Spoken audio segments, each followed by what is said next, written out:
Նիկոլ Փաշինյանին, մեծարգո պարոն վարչապետ,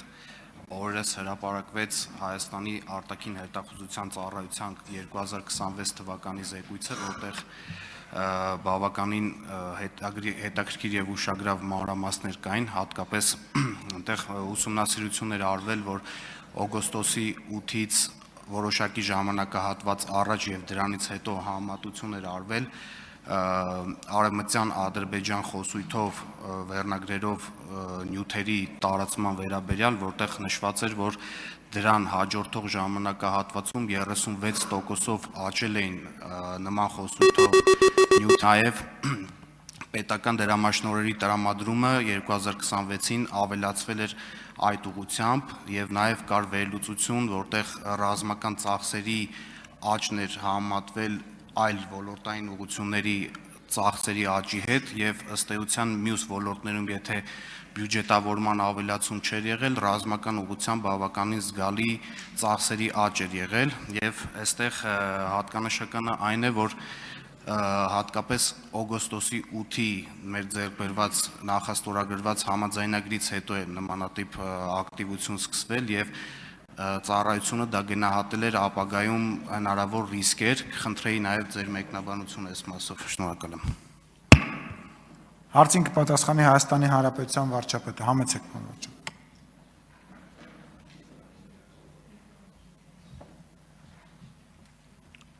Շնորհակալ եմ պարոն Կարապետյան հարցի համար, բայց ուզում եմ նաև ընդգծել, որ նույն արտաքին հետախուզության ծառայության տարեկան զեկույցում ընդգծված էր, որ Հայաստանի եւ Ադրբեջանի միջև ռազմական էսկալացիան գնահատվում է գրեթե անհավանական։ Այսինքն սա արձանագրում է, որ Հայաստանի եւ Ադրբեջանի միջև հաստատված է խաղաղություն։ Ինչ վերաբերվում է դեր ասած մյուս ուղղություններին, այո, մեր հետախուզությունը արձանագրել է այդ խնդիրները եւ մենք այդ խնդիրները ինչպես ենք տեսնում։ Նախ ես ձեզ ասեմ ծախսերի հետ կապված, ի վերջո մենք նախկինում առնվազն ներկաների մի մասը նախկինում եղել է մի երկրի քաղաքացի, որը փլուզվել է այդ թվում սպառազինությունների ինքնամոռաց մրցավազքի մեջ մտնելու համար։ Մեր ռազմավարությունը հետեւյալն է, մենք մեր երկրի պաշտպանունակությունը սիստեմատիկ կերպով ավելացնում ենք եւ ես կարող եմ ասել, որ հաջողությամբ ենք դա իրականացնում, ընդ որում ես արդեն հրապարակային ասել եմ եւ անձամբ իմ ուղեկցությամբ առնվազն 2 խումբ այցելել է եւ մենք ցույց ենք դրել, այդ թվում հանրության բացի այդ խմբից այլ խմբեր են եղել, մեր ռազմավարությունը այն է, դա է, ինչ վերաբերվում է խաղաղության հետագա ամրապնդման եւ ինստիտուցիոնալացման հարցերին, մենք այդ ուղղությամբ շարունակում ենք մեր դիվանագիտական աշխատանքը, բայց ես նաեւ ուզում եմ մենք բոլորս արձանագրենք նաեւ այն մթնոլորտի փոփոխությունը, որը տեղի է ունեցել այս ընթացքում Հայաստանի եւ Ադրբեջանի միջև հարաբերություններում, սկսած հռետորաբանությունից եւ Հայաստանի եւ Ադրբեջանի կողմից այդ հռետորաբանությունը արդեն իսկ որակական փոփոխության առաջին նշաններն է ցույց տալիս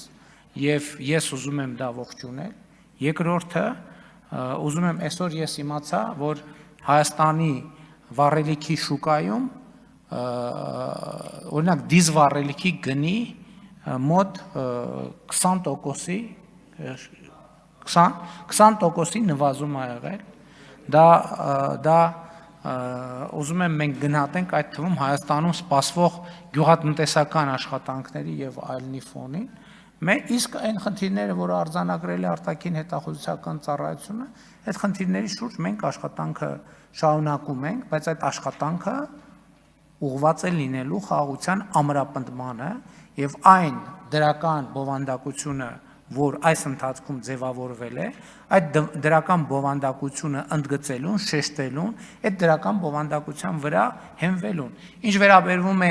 անվտանգության հնարավոր ռիսկերին եւ սպառնալիքներին, Հայաստանի պետական համակարգը անընդհատ դա վերլուծում է եւ այդ ուղղությամբ բոլոր ծառայությունները առաջին հերթին դիվանագիտական իրենց աշխատանքը անում են եւ մենք այսօր կենտրոնացած ենք լուծելու միջայլոց նաև վերջերս շատ ուրախ եմ, որ Ադրբեջանում պահվող եւս 4 անձ վերադարձավ Հայաստանի Հանրապետություն,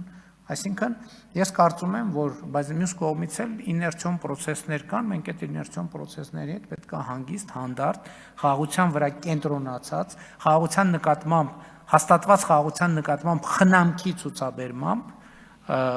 աշխատենք, բայց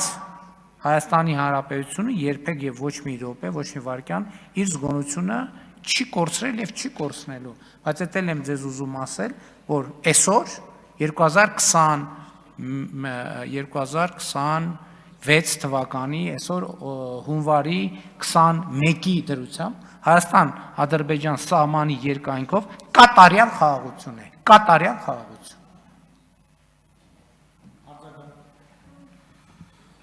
Շնորհակալ եմ, պարոն վարչապետ, ըստ էության կարող է հենց իրենց խոսույթներում ուղղակի խայծը լինել, որպեսզի մեզ շեղեն մեր խաղաղության օրակարգից, որը շատ արդյունավետ տեմպերով առաջ է գնում։ Կուզենայի նաև անդրադառնայիք զեկույցում տեղ գտած արտաքին դերակատարների իրենց ազդեցությունը Հայաստանում ընդլայնելու եւ պահպանելու մասին արձանագրմանը։ Շնորհակալություն։ Դե գիտեք ինչ, արտաքին հետախուզական ծառայությունը վարչապետին ենթակա մարմին է, ինչ որ ունեինք ասելու այդ զեկույցում ասել են, դե այսինքն ավելին ասելու շատ բան չունեմ։ Շնորհակալ եմ։